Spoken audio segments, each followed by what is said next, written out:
माननीय सदस्य श्रीमती शोभा बसावजी।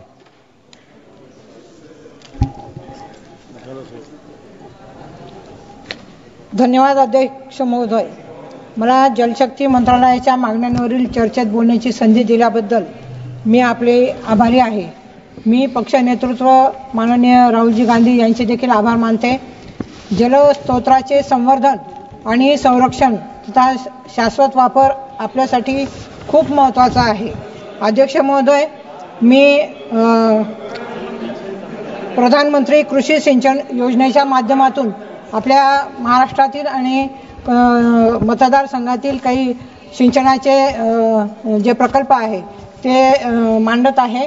त्याच्यामध्ये माझ्या धुळे लोकसभा मतदारसंघातील धुळे शहरातील वाढती लोकसंख्या पाहता मागील वर्षी धुळे शहराला 8 दिवसांनी पाणी पुरवठा होत होता आणि तो पाणी पुरवठा तापी पाईपलाईनवरून पाणी पुरवठा होत होता। सध्या 4 दिवसांनी होतोय अध्यक्ष महोदय।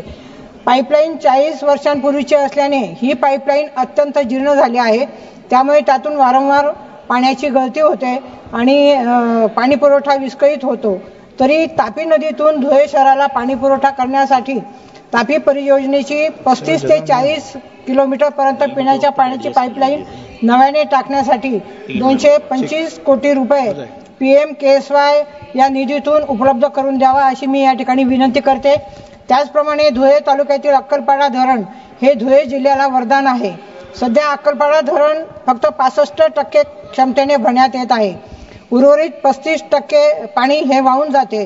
जर 100% क्षमतेने धरण भरायचे झाल्यास त्यासाठी 200 हेक्टर जमीन अधिग्रहण करणे आवश्यक आहे आणि त्यासाठी साधारणतः 500 कोटी खर्च अपेक्षित आहे। तरी या ठिकाणी मी विनंती करते की 500 कोटी रुपये निधी PMKSY फंडातून त्या ठिकाणी उपलब्ध करून द्यावा।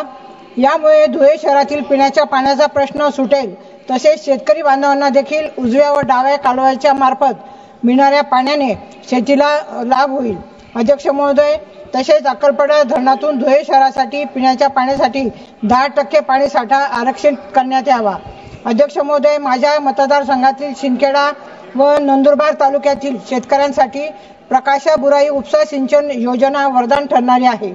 या योजनेमुळे 28 गावांना सिंचन आणि पिण्याच्या पाण्याची सोय होणार असून 7025 हेक्टर जमीन ओलिताखाली येणार असून दुष्काळग्रस्त असलेला हा भाग बागायत होण्यास मदत होणार आहे। या प्रकल्पाला 793 कोटींची सुधारित प्रशासकीय मान्यता मिळालेली आहे।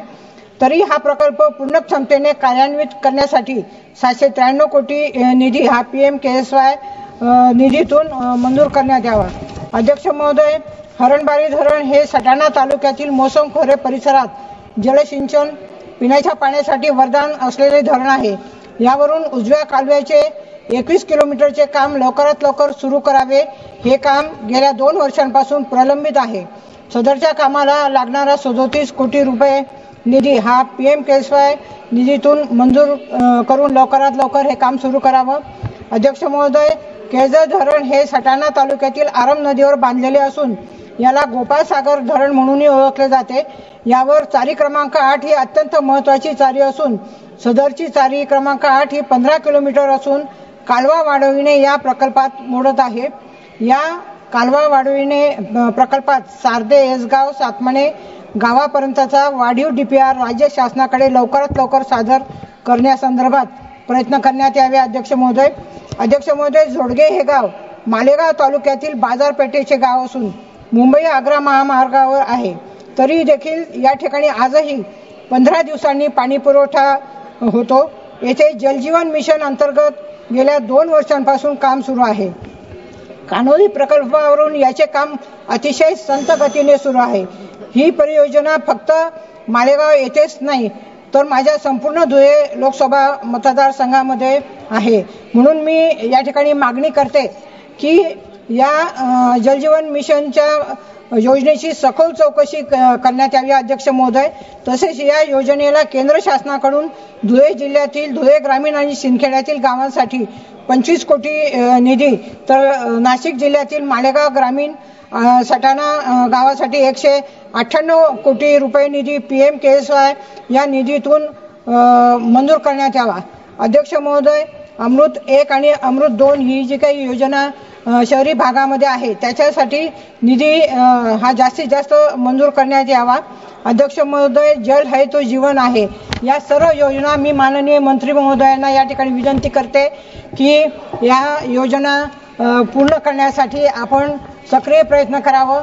कारण विनंती अशी आहे की मंत्री महोदय CR पाटील साहेबांची कन्या माझ्या धुळे लोकसभा मतदारसंघाची सून आहे. धन्यवाद महोदय. त्यांच्यासाठी आणि माझ्यासाठी धन्यवाद. जास्तीत जास्त निधी माननीय सदस्य श्री चंदन चौहान जी.